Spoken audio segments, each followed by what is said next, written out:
E aí, pessoal, tudo beleza? Bom, eu vou estar mostrando para vocês aqui então como é que eu cheguei à resolução, né, desse exercício do Sorivonei. Eh, eu vou estar deixando o código aí disponível para vocês na descrição desse vídeo. E então vamos lá. Bom, o exercício pedia então para que vocês tivessem três vetores, né, o vetor A, o vetor B e o vetor C. Até deixa eu dar aqui um zoom para vocês poderem visualizar isso aí. Então ele pedia exatamente esses três vetores, certo? Vetor A, o vetor B e o vetor C, e cada um tinha que ter 8 posições, né? Lembrando que isso aqui eu criei, nós vamos ver através dos métodos, com a propriedade Language. Então, ela é uma propriedade que permite que se eu viesse aqui e alterasse para 12 posições, por exemplo, cada um dos meus vetores, automaticamente os meus métodos ainda vão estar valendo, né? Porque simplesmente essa propriedade Language ajusta ao tamanho máximo do meu vetor. Bom, então aqui são os três vetores, tudo tranquilo. Depois eu criei aqui, aqui nós temos ainda a questão da opção, que vai servir para aquele nosso menu que a gente vai criar. E aqui a classe Scanner, né? Também que a gente utiliza bastante. Aqui o nosso método main, tudo tranquilo. Eu criei aqui uma variável booleana chamada passou por aqui. Vejam que quando eu clico nela, ela me mostra aqui as outras incidências que ela possui no meu código. Essa variável passou por aqui, o que ela vai fazer necessariamente? De acordo com o enunciado do exercício, até aqui o menu ele nos ajuda a esclarecer. Eu teria que criar um menu com 4 opções, onde a opção 0, quando digitada pelo usuário, finalizaria o programa. A opção 1 iria inserir dados no vetor a opção 2 iria criar um vetor B em ordem crescente, né, ordenado, mas esse vetor B ele é ordenado de forma crescente com base no vetor A. Então, esses dados que eu cadastrei aqui no vetor A, eles vão vir e servir de base para o meu vetor B. E ainda por cima eu teria um vetor C que iria me mostrar, né, iria me ordenar em números pares e números ímpares, aonde ele diz que os pares seria no início, ou seja, da metade para frente do meu vetor, e os ímpares seriam no final, ou seja, da outra metade até o fim, né? Então isso é exatamente o que o exercício me solicitava. Bom, então aqui em cima eu criei exatamente esse passou por aqui e eu inicializei essa variável, né, esse meu atributo como falso, para que exatamente quando a pessoa escolhesse a alternativa 1, quando ela escolhesse a alternativa 1, essa minha variável recebesse o valor verdade, true. E daí eu criei uma condicional aqui, né? Então ele não vai entrar direto no meu método do vetor B ou direto no meu método para fazer o vetor C. Primeiro ele vai conferir se o atributo passou por aqui é verdadeiro. E esse atributo só vai ser verdadeiro se eu já tiver passado por aqui, ou seja, se eu já tiver preenchido o vetor A. Isso é um, digamos assim, um coringa, né? Para quem está fazendo programação assim nessa questão estruturada, acaba sendo um coringa porque tu consegue fazer uma condição aonde o usuário obrigatoriamente ele tem que preencher os dados do meu vetor A primeiro, para só depois ele poder, né, trabalhar com o vetor B ou com o vetor C. Né? Então é bem interessante. Eu vou mostrar até essa situação. ele aqui imprime uma mensagem, né? Você necessita preencher o vetor A primeiro, né? Se caso o espertinho lá tentar digitar o 2, né, direto, sem ter digitado 1 e ter preenchido o vetor A antes, né? Então é bem interessante que ele te obriga, né, a essa condição. Aqui eu criei também um método, né? Vejam que ele tem os parâmetros vazio, né? Isso aqui dentro dos parênteses são os parâmetros. E vejam que aqui, para preencher o vetor A, né, eu chamei o meu vetor A. Então eu tenho que passar o meu vetor via parâmetro. Para poder exatamente... Quando a gente trabalha com orientação objeto, isso seria mais ou menos como se eu estivesse dando, né, a permissão à classe, dando acesso a ela, né, a classe, ou no caso aqui o meu método, né, como aqui vocês ainda estão trabalhando com métodos, tipo void, ou com retorno, enfim, mas eu tenho que exatamente, através de parâmetro, que ela vai ter acesso ao que está na main, ou que ela vai ter acesso ao que está, né, no caso fora do que o meu método precisa acessar. Então tudo que o meu método precisa acessar, eu tenho que passar via parâmetro para ele. Beleza. Criei então aqui os métodos, né? Criei aqui um switch case, como vocês podem ver, que vai receber o meu atributo opção, né? Coloquei aqui um while, que é para ele repetir o menu. Então ele vai repetir enquanto esse menu for diferente de 0. Por quê? Porque o 0, né, como já foi estipulado no enunciado, ele vai finalizar a aplicação. Então se eu utilizei o 0, ele, né, e o 0 ele vai fazer exatamente o que? Ele vai fazer apenas um break, né? Vejam que eu coloquei aqui a opção 0. O que acontece se o usuário digita 0? Primeiro ele vai parar o laço de repetição, então o meu menu vai parar de aparecer. E segundo, ele dá um break em toda a aplicação, né? Bom, aqui então tranquilo. Aqui o meu métodos. Vamos começar a ver os métodos, porque eles realmente é onde está toda a lógica, né? Aqui eu só fiz o menu, aqui é só a carcaça, né, que vai ficar lá na minha main. Mas tudo eu vou estar chamando o método menu, o método preencher vetor A, né, mostrar B, trabalhar com C. Então, o método sim é que são importantes. Bom, aqui o que nós temos então aqui no menu? Eu criei, né, vários systems outprint, né? Aqui também dá para fazer com /n, se eu não me engano, num só. Enfim, fica a seu critério, ao seu gosto, né? Pode fazer com /n, num só, ou fazer assim. Aqui ele vai receber, né, através de um comando nextInt, né, via teclado, a pessoa vai digitar a opção e daí vai jogar aqui nos cases. O meu primeiro método, que é o preencher o vetor A.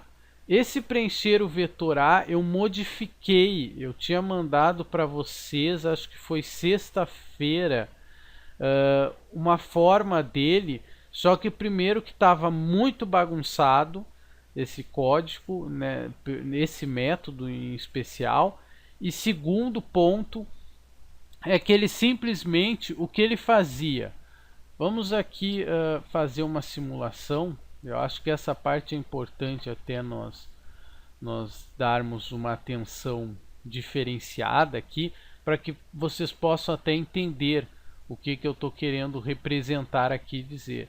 Então vamos supor o seguinte, eu tenho um vetor, certo? Esse meu vetor ele vai ter 8 posições. Na verdade ele vai iniciar em 0, 1, 2, 3, 4, 5, 6 e 7, né? Porque a posição 0 ela já conta como sendo uma posição no meu vetor. O que acontece? No sistema que eu estava fazendo antes, acontecia isso aqui. Vamos supor que para a posição 0 tu digitou o número 1. Digitou o valor 1, já que são vetores de inteiros, né, gente? Na posição 1, você digitou 3. Beleza, são diferentes. Só que se na posição 2 tu digitar 1 de novo, ele aceitava. Por que que ele fazia isso? Porque a lógica que eu criei era só que ele fizesse a comparação deste aqui com o seu anterior. Ele fazia a comparação assim. Então ele dizia, 3 é igual a 1? Não. Então, beleza. O 3 eu deixo entrar aqui, né? E guardo lá na posição 1. Esse 1 aqui, ele é igual à posição 3? Não. Então, beleza, eu deixo entrar. Até se vocês forem ver, ele tem assim, eu criei umas variáveis, ele tem assim, menos 1, né? Ele tem assim até um menos 1, assim, por exemplo, no i, menos 1, né? Quando i for menos 1. Por quê? Porque o i aqui, ou enfim, a variável do laço, ela determina as posições nos meus vetores, né? Posição que o meu vetor vai ter. Então eu fazia exatamente isso. A posição atual, que é dada pela variável i, menos 1. Então ele voltava uma posição para comparar sempre. Enfim, daí eu tive que fazer um if separado só para o 0, porque o 0, a posição anterior pela lógica do menos 1 seria menos 1. E eu não tenho, nos vetores eu não tenho posição negativa. Então isso aqui também me complicou bastante. E eu vi que exatamente eu não estava comparando o vetor inteiro, né? Que não era isso que ele queria que fizesse. Esse exercício ele utilizou bastante lógica booleana, né? Vocês podem ver que aqui no método, eu vou ampliar aqui, mas aqui no meu método do vetor A, eu já utilizei a lógica booleana de novo. A questão dos laços de repetição encadeado, que eu utilizei um for aqui e utilizei um for aqui novamente, né? Então um for dentro do outro, né? Então laços de repetição em cadeia, né? A gente chama encadeado exatamente quando eu tenho, né, essa estrutura, né? Que eu tenho elementos dentro de outro elemento, né? Então estrutura encadeada de for, de hífens, né? Hífens dentro do for. Então realmente bem bacana o exercício assim para treino mesmo, né? Porque realmente ele pega bastante o conteúdo, assim, pega tudo que vocês em si podem trabalhar aí no primeiro semestre, né? Então é bem bacana. Então continuando aqui, nós temos então aqui dentro do preencher vetor, eu recebi como parâmetro, né? E vejam que é um vetor inteiro, né? O A. Eu aqui utilizei exatamente o static e o tipo. Por quê? Porque eu quero que este método ele me dê o retorno com o próprio vetor A, certo? Então eu quero que ele me dê como retorno o próprio vetor, que é o que eu vou utilizar. Veja aqui já o método B já aparece aqui embaixo, que é o que eu vou utilizar como parâmetro para o resto, né? Então aqui não caberia eu retornar aqui vazio, né? Que no retorno vazio ele vai retornar system out print, ele vai retornar outras coisas. Não, aqui como no caso eu quero retornar um valor aqui, né, um atributo, uma variável, é muito melhor eu utilizar com return mesmo, já que esse é o objetivo, né, eu poder retornar essa minha variável.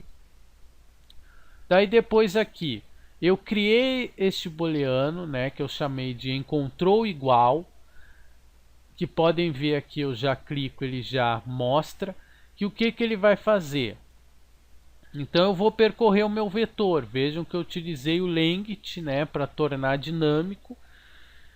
Daí eu coloquei aqui exatamente encontrou vetor, encontrou igual, né, false. Mas por que eu dei false se eu já tinha dado false aqui? Bom, porque o que acontece? No momento que ele encontrou um valor igual dentro do meu vetor, eu digo para ele dar true, certo? Só que o que vai acontecer? Quando ele passar novamente isso aqui, ele não vai estar false. Veja que o false eu inicializei aqui fora, né? Então eu precisei novamente atribuir, né, um valor. Eu poderia, quem sabe, inicializá-la aqui dentro, né? Também é uma opção de você, em vez de declarar aqui fora, até pegar aqui, vou deixar como comentário para vocês. Eu poderia aqui inicializar aqui dentro, né? Declarar ela aqui dentro, né? Fazia declaração então, né? Que ele é boolean, né? Encontrou igual, tarará. Não tem problema, né? Poderia fazer aqui dentro. O que é importante é que cada passada ele resete novamente para poder testar a condição, porque senão ele vai ficar sempre com true aqui, né? E isso é um problema. Depois aqui nós temos um system.out.print, informa o valor da posição, né? Daí ele pega a posição no vetor do vetor A. Criei a variável valor, né? A pessoa vai dar esse valor. E vejam o que eu fiz aqui, né? O que acontece? Se eu utilizar, né? Eu tenho que fazer ele percorrer o vetor, ele buscar no vetor se já existe igual. Só que eu, ao mesmo tempo que eu estou verificando isso, eu estou preenchendo o meu vetor. O que acontece se eu... Bom, aqui é um if, uma condição, né? Que ele vai pegar o valor e vai comparar se está dentro do meu vetor A numa determinada posição. Só que o que acontece? Se eu colocasse isso aqui, né? Esse for, int, tarará, tarará, o que aconteceria? Ele iria rodar o vetor inteiro. Deixa eu pegar aqui para vocês. Vamos ilustrar isso aqui melhor para ficar bem claro, né? Ele iria pegar o meu vetor inteiro. Bom, o meu vetor inteiro, se vocês bem estão lembrados, ele tem as tais 8 posições. Só que o que acontece? Desculpe. O que acontece? Na primeira passada, nós estamos na posição 0. Perfeito? Ele inicia com i no 0. Então eu estou na posição 0. Eu tenho já a posição 1, eu tenho a posição 2, eu tenho a posição 3, até lá o meu último, que no caso aqui seria 7, já que o tamanho do meu vetor é 8. Não, eu não tenho essas opções, eu não tenho essas informações. Então o que acontece? Se eu fizesse só um for baseado no vetor aqui, ele simplesmente iria pegar e iria tentar rodar o vetor inteiro no meu for. Só que no chegar aonde não tem informações ainda preenchidas, ele iria dar erro, né? Então, o que eu estabeleci aqui? Eu criei uma variável posição, na qual inicializei ela com 0. Perfeito. Daí depois, né, inicializei ela com 0. Aí depois, quando ela entra aqui no meu for, para começar a ler o meu vetor, eu estabeleci que essa posição, ela receberia 1. Toda vez que eu pular para uma nova posição, ela vai receber 1. Então, estamos em 0. Quando ela pular para o 1, ela vai receber 1. Quando ela pular, ela vai receber mais 1. Tá, só que aqui ele tem 0. Quando ele entrar aqui no 0, essa minha posição está valendo 0, mais 1, ela passa a valer 1. Perfeito? O que acontece aqui? Eu estabeleci que o meu j ele vai começar com 0, né? Ou seja, minha variável aqui do meu laço, né, gente? Vai começar com 0, e enquanto ela for menor que a minha posição. E vejam que aqui... E aí que é importante para dar certo isso, você entender também a diferença no for, de eu colocar menor e eu colocar menor e igual. Porque quando você coloca menor e igual, você está pegando todos os números menores, mas inclusive o que está aqui, inclusive o valor que está depois do teu igual. Como eu coloquei só menor, eu estou excluindo o que está depois aqui. Então, o que que acontece? A minha posição aqui, ela não é 1 na primeira? Sim. Então, eu estou dizendo que 0 vai ir até 1, só que ele vai excluir o próprio 1. Então, ou seja, é 0. Quando eu trocar aqui e a minha posição no número 2 for 2, bom, daí eu estou dizendo que ele vai ir de 0 a 2. Só que excluindo, né, de 0 a 2, eu tenho 0, o 1 e o 2. Só que excluindo o 2. Então, ele vai verificar o 0 e vai verificar 1. Certo? Que no caso aqui, a posição 0, né, não existe. Ele vai verificar só o 1, no caso, né, porque na posição 0 eu não preenchi. Vejam que assim ele consegue verificar todos. Quando for aqui, ele vai receber mais 1 e vai para 3.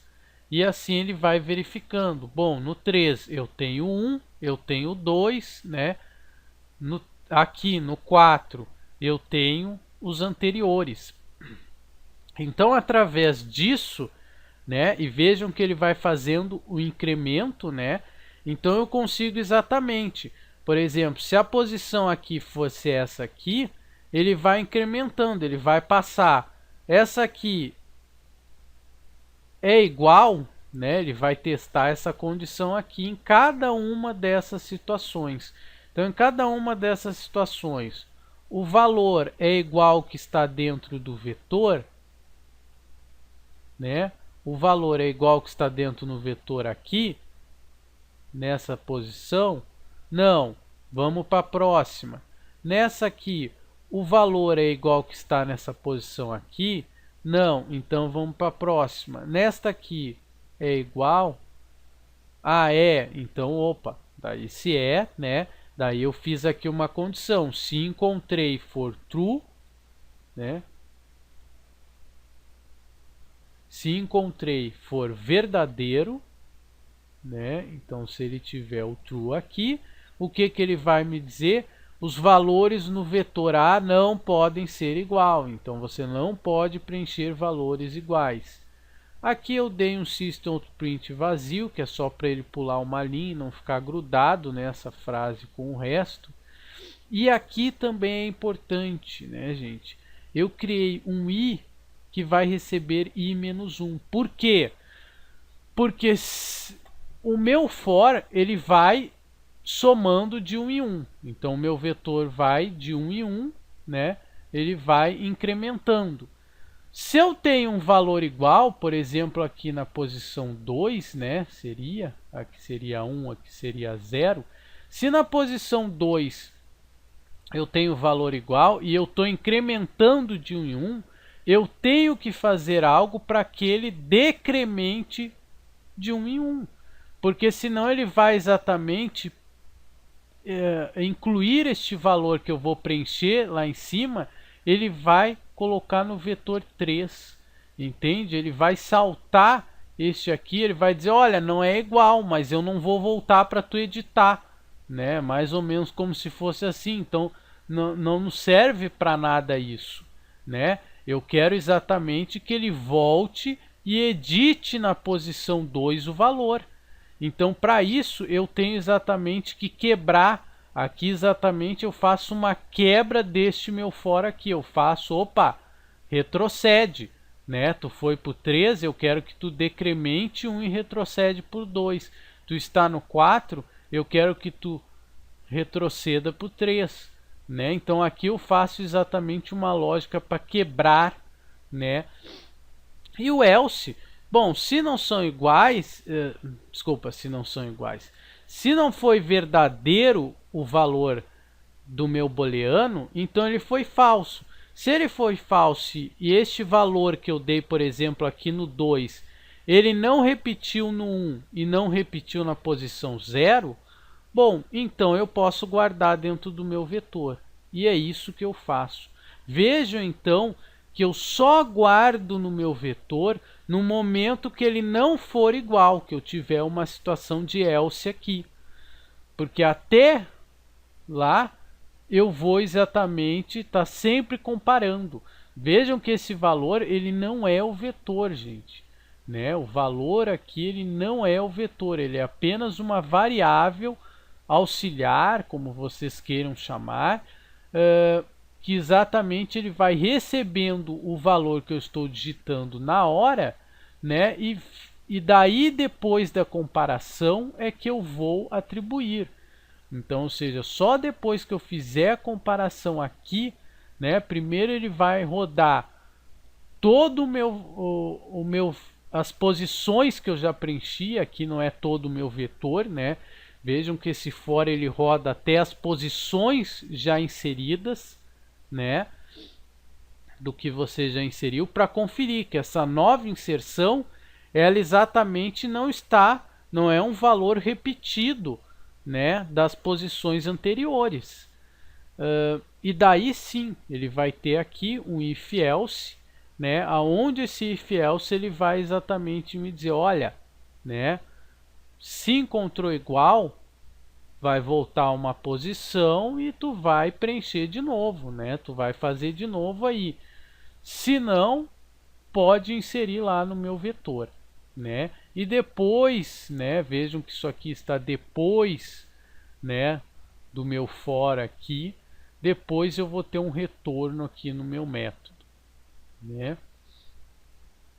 Então aqui tem que se ligar exatamente nisso. Nessa questão que eu tenho que fazer um for dentro do for do meu vetor, né?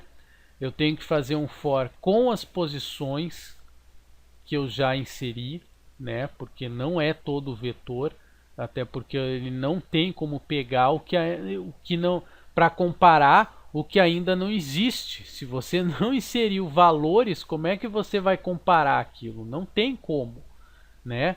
Então exatamente tem que ser do que você já preencheu. E aqui esse método booleano, né, que também é essencial aqui para você saber. Está repetido? Bom, né? Então a variável aqui, o atributo vai me dizer e daí eu vou estabelecer isso aqui. Né? Lógica booleana, né, gente? Muito útil. Depois no vetor B, eu criei aqui, né, uma variável daí sim que eu chamei de auxiliar. Eu criei aqui um for, né, também novamente for encadeados, né, aonde aqui eu estabeleci uma lógica, né, para, vejam que essa lógica, gente, né, ela exatamente está me ordenando o vetor A, certo? Então aqui essa lógica, né, se a posição for menor do que a próxima posição e tudo mais, então ele vai fazer uma comparação entre as posições, né? Então aqui eu estou ordenando ele em ordem crescente e aqui eu estou colocando, utilizando ainda, né? Vejam que está dentro do meu for, né? Do J, eu estou inserindo daí um vetor dentro do outro. Então ao mesmo tempo ele faz a ordenação e já insere nas posições do B e depois aqui só um system.out.print, né, para mostrar o B, né? Então exatamente assim. É interessante essa coisa, mas aqui você utilizou B com J e aqui você utiliza B com I. Bom, isso não faz diferença, né? Porque na verdade ele vai pegar os números, né? Então na verdade aqui vai ser quando, por exemplo, isso aqui for rodar, na primeira posição ele vai pegar vetor B, né, 0 aqui, né, posição na 0. Quando ele for rodar outro, ele vai pegar, né, quando for a segunda passada, ele vai pegar vetor B, né, na posição 1. Então, né, não tem exatamente né, essa necessidade. O que é importante aqui é um número, né, ele vai exatamente o mesmo tamanho, né, pelo length do A, Aqui também, né, o mesmo tamanho pelo length do A, então beleza, né? Daí não vai dar, porque você não pode exatamente inserir um vetor de 7 posições e aqui você mandar escrever esse vetor com 8 posições. Vai ter uma posição que ele vai cair fora no teu laço, né? Então tem que cuidar isso também. E aqui a C, né, que eu utilizei aquela lógica e veja como é a metade, né, gente? É a metade do que? Do tamanho que este meu vetor vai ter. Então, da metade é o que eu estava explicando para vocês lá no início. Da metade para frente vai ficar os pares, da metade para trás vai ficar os ímpares. Então, exatamente eu estabeleci isso aí, né? Como o outro é a metade, eu peguei exatamente que o meu J, que é aqui eu fiz um for, né, com K, que é a posição para os pares, e o J que vai mostrar e vai trabalhar com os ímpares. Então vejam que ele vai iniciar, né, da metade, né, até o final, acrescentando de 1 em 1, e aqui ele vai exatamente começar da posição 0 até a metade, né? Então, por exemplo, se eu estabelecesse que agora tem 12, né? Tem 12 posições, como eu mostrei para vocês lá no início, esse meu vetor, ele vai pegar a metade, que é 6. Então, de 0 até 6, ele vai mostrar os pares, e aqui de 6, que é a metade, até o final, que no caso seria, né, a posição, né, 11, né, porque o 0 aqui conta, até a posição 11 ele iria pegar, né? Então, perfeito, aqui da metade até o final. E aqui a questão do para saber se é par ou se é ímpar, né, gente, é aquela jogada que vocês também já conhecem, né? Você vai comparar aqui, né? Daí eu peguei o vetor, fiz um for aqui. Na verdade eu fiz 3 for nesse, né? Um para mostrar cada um separadamente, o par e o ímpar. E eu fiz aqui um for só para separar dentro dos vetores par e dentro dos vetores ímpar, né?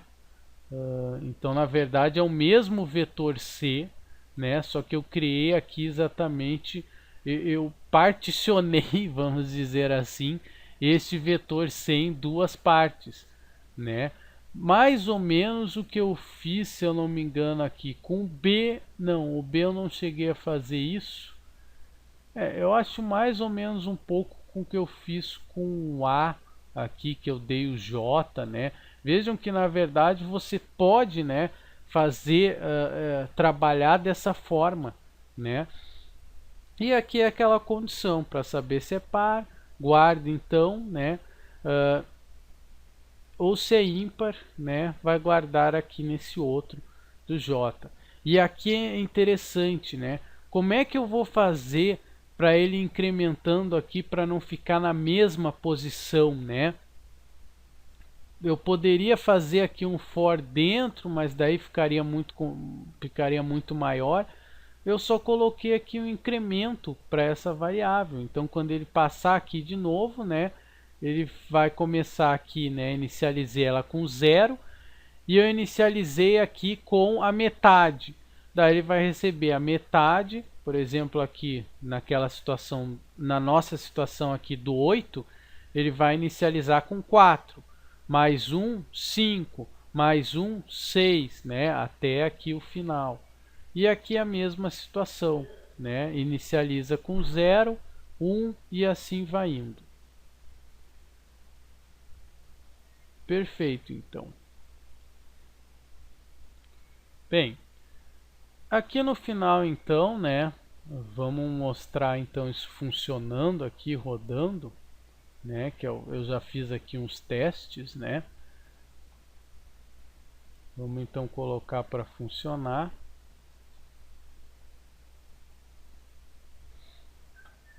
Bem, aqui então ele tem aquele nosso menu que a gente colocou. Vou colocar a opção 1 para inserir no vetor.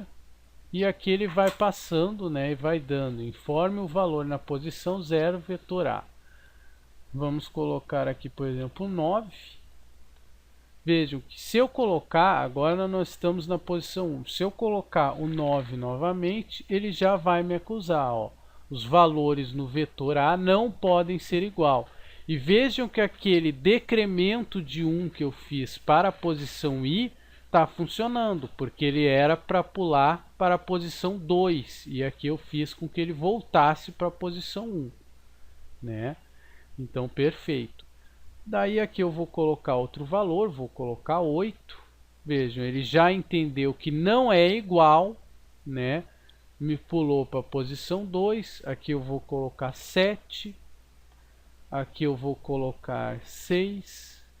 Aqui eu vou colocar novamente o 8, só para mostrar para vocês que ele compara todas as posições anteriores. Então ele vai comparar a posição 0, ele vai comparar a posição 1, que eu tenho 8, a posição 2, o 7, e a posição 3, que eu tenho 6. Veja, eu vou colocar o 8 que está na posição 1, e eu já estou na posição 4 do meu vetor. Veja, ao colocar a posição 8, ele exatamente já detectou, né, que esse valor já existe, diz, ó, posição 4 de novo, não pode ser igual. Daí exatamente eu não vou colocar valores iguais, né? Então está funcionando perfeitamente. Opa! Vamos ver o que aconteceu aqui.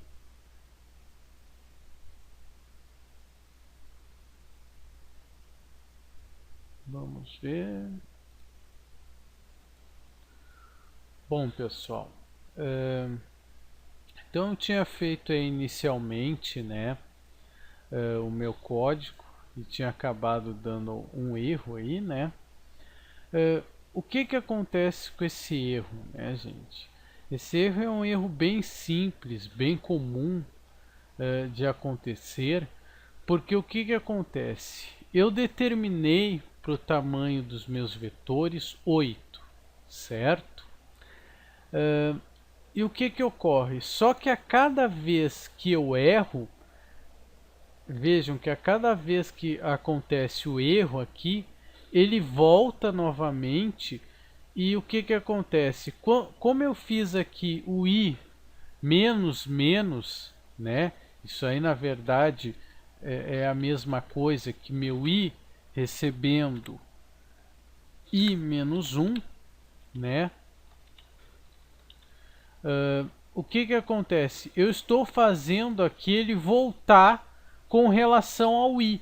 Só que isso só altera com relação ao for. Isso não está alterando lá no meu vetor. Então, mesmo aquelas posições que eu estou errando, elas estão sendo, de uma certa forma, armazenadas no meu vetor. Mesmo que subscritas, sim, mesmo que subscritas, o meu vetor considera, né, que você já utilizou aquele espaço que ele tinha. Então você tem aqui, né, o equivalente a um espaço de 8 posições, né? Então você tem 8 posições.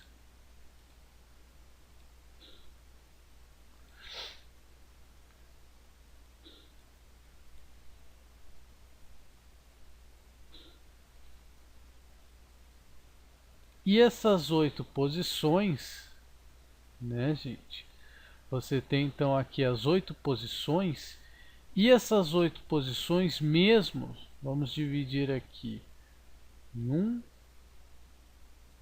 2, 3, 4, 5, 6, 7 e 8. Aqui.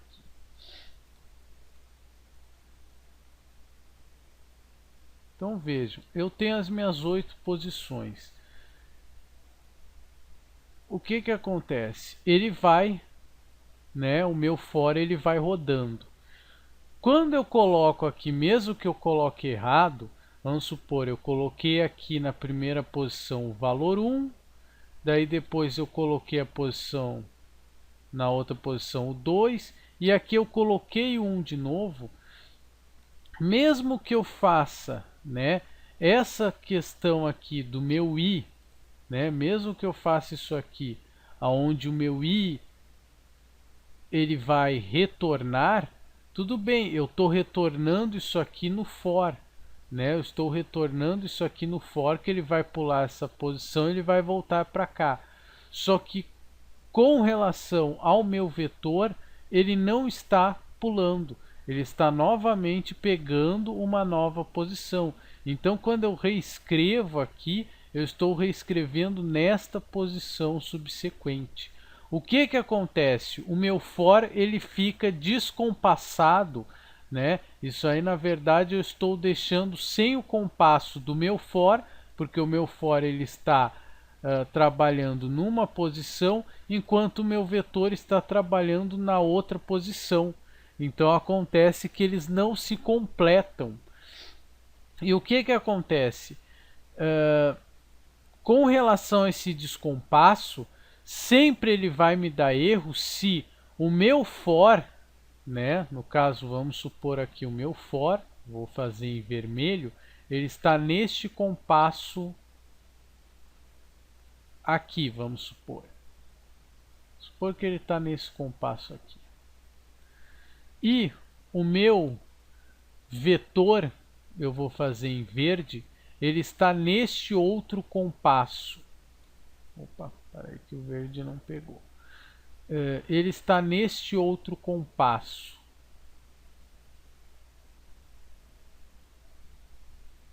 O que que acontece? Se eu tenho essa situação em que o meu vetor é maior do que o meu for, não tem problema. Nessa situação não tem problema. Por quê? Porque o meu for ele vai pegar só os campos que interessa para preencher e o resto fica sem preencher no meu vetor. Foi assim que eu resolvi o problema. Eu fiz um vetor maior do que o meu for. E é isso que vocês vão ter de fazer. O que eu não posso é o contrário. É exatamente o meu vetor. Vamos supor agora eu vou fazer ele na cor preta. O meu vetor é todo esse azul. E vamos supor que o meu for é este preto. Percebem que o meu for aqui, ele está passando agora, eu teria que ter, por exemplo, aqui mais 1, 2, 3, quem sabe, para dar o tamanho do meu for. Então, toda vez que ele cai fora do meu vetor, ele dá aquele erro que aconteceu, né, no vídeo. Então, exatamente eu resolvi dessa maneira. Só que para isso eu criei porque você não tem como utilizar, né? Você não tem como aumentar o tamanho do vetor não aqui no seu método. Você até pode aumentar o tamanho dele desta maneira. Eu altero aqui e automaticamente todos os três aqui vão aumentar o tamanho, né? Mas não é isso. Ele quer que seja aumentado só no método para trabalhar com as situações em que há erro. Então eu criei, deixa eu só apagar aqui. Então eu criei um vetor auxiliar, né? Volto a dizer, não sei se essa seria a solução, seria essa alternativa, porque afinal o enunciado do exercício ele não deixa muito claro isso, né? Ele deixa de forma explícita que são três vetores para se trabalhar, o vetor A, B e C. Mas nesse caso eu utilizei, não, onde é que estamos? Aqui no A. Eu utilizei, né, declarei um vetor auxiliar e este vetor, vejam só que interessante, eu criei uma variável tamanho que vai receber o tamanho dos meus vetores, que é 8, e o meu for então vai ir até 8, que é o que eu determinei, certo? Mas aqui o que está recebendo os valores que o meu usuário está dando entrada via teclado é o meu vetor auxiliar. E quantas posições o meu vetor auxiliar? Bom, daí eu extrapolei. Eu criei 99.999 posições, né? Então eu criei um vetor absurdamente maior, né, do que eu vou precisar, porque daí o que acontece? Ele vai armazenar nesse vetor só o que ele precisa, porque já que ele sobra, e depois lá do meu else eu fiz um novo for, aonde ele vai percorrer todo o vetor A preenchendo com o vetor auxiliar. Mas o vetor auxiliar ele só vai ser preenchido com valores quando não for repetido.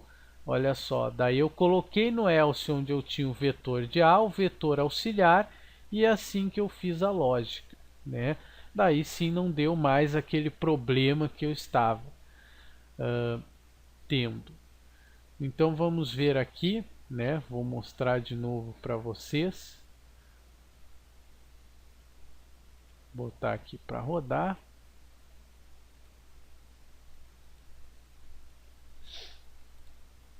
Bom, então aqui eu vou selecionar a opção 1. Aqui ele informa aquela mesma frase, informe o valor da posição 0, eu vou colocar 9. Na posição 1 eu vou colocar 9 de novo, para mostrar que vou fazer os mesmos números praticamente que eu fiz da outra vez. E veja que ele já me mostra a mensagem, os valores do vetor A não podem ser iguais. Daí, então, eu vou colocar 8, vou colocar 7, vou colocar 6, e lembrem-se, na posição 4 eu disse, eu vou colocar 8 novamente para mostrar, né, que ele faz a comparação de todos os anteriores. Então o 8, ó, ele já detectou que o 8 já existe, né? Então daí eu vou colocar o 5, desculpa, porque o 7 também ele já vai me informar que já tem.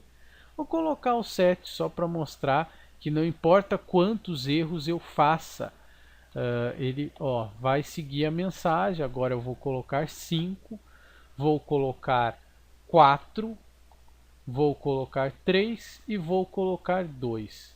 Vejam que ele já não deu a mensagem de erro. Lembrando que ele vai até 7. Por quê? Porque é 7 mais o 0, as 8 posições que o exercício me determinava. E lembrando que isso ele está guardando na auxiliar toda vez que eu vou digitando, e depois ele joga esse vetor auxiliar no vetor A. Então daí o que acontece? Agora ele vai pedir a posição, eu vou colocar o 2. Vejam que eu não alterei os outros métodos, imediatamente o vetor B em ordem alfabética, né, de 2 a 9, na ordem alfabética, na ordem crescente numérica, né, com base no vetor A. E aqui, escolhendo a opção 3, ele vai separar, né, nas duas colunas que eu determinei, todos os pares que ele encontrou e todos os ímpares, né? Então vejam que está perfeito. E aqui o 0, ele dá aquele break, né, finalizando a aplicação.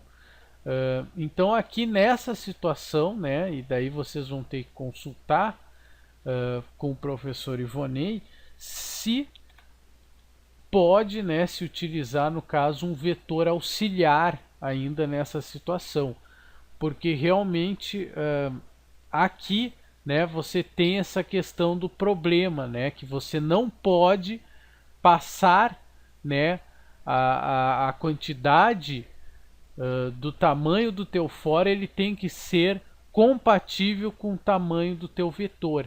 E aí que tá, toda vez que você tem um erro, acontece esse descompasso, né? Porque daí você tem que estar retornando a posição, você tem que estar retornando o valor. Então vocês, aqui no caso, eu para resolver essa situação eu tive que utilizar um vetor auxiliar, né? para ter exatamente os valores armazenados primeiro neste vetor auxiliar, e daí sim, com o vetor auxiliar, eu depois armazenei no vetor A, que é o vetor principal que ele solicitou. Então é isso, valeu!